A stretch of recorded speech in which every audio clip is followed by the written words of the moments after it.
don't want to play. This is so complicated. Okay siya lang, Daddy. Go.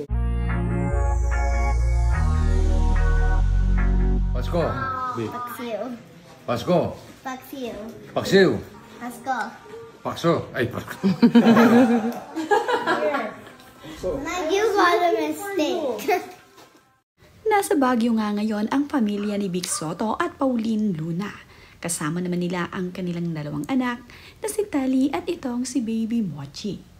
Sa video ngang ibinahagi ni Pauline Luna ay makikita mo rito na nagkukulitan itong si Vic Soto at ang kanyang panganay na anak na si Tali.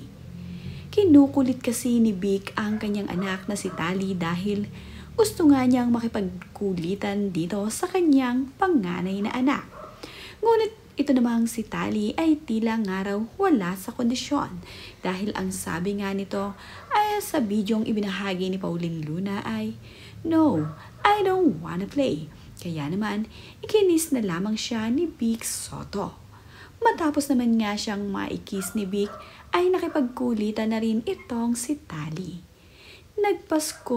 Pasko, paksiw nga ang dalawang ito ng kulitan. Natawa na nga lamang itong si Vic Soto dahil paksiw nga ang kanyang nasabi sa halip na Pasko.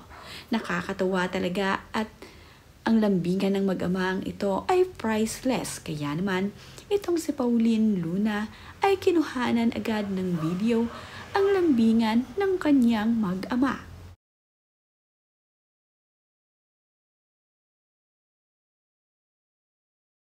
Ito namang si Mami Pauline ay naglatag dito kung saan sila naroroon upang makagapa nga itong si Baby Mochi.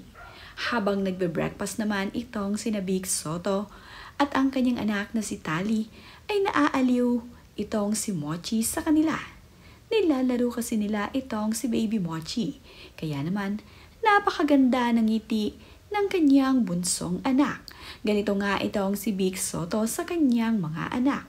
Palagi nga itong naglalaan ng oras dito sa kanyang mga anak at pamilya. Nakakatuwa naman nga ang mga titigan ng mag-amang Vic Soto at ng kanyang bunsong anak na si Tali.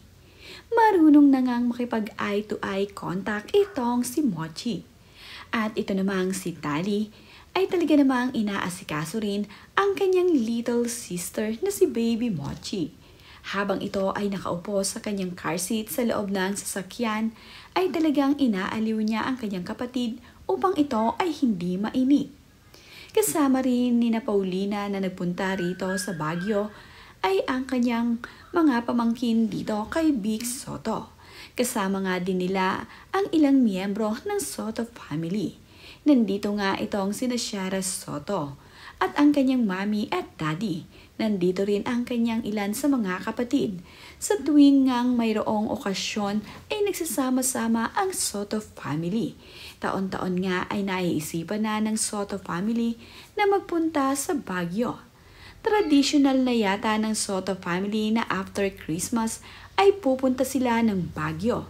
At bago naman nga mag-New Year ay babalik na silang muli sa kani-kanilang mga tahanan. Matapos nga ay sama-sama rin nilang sasalubungin ang New Year.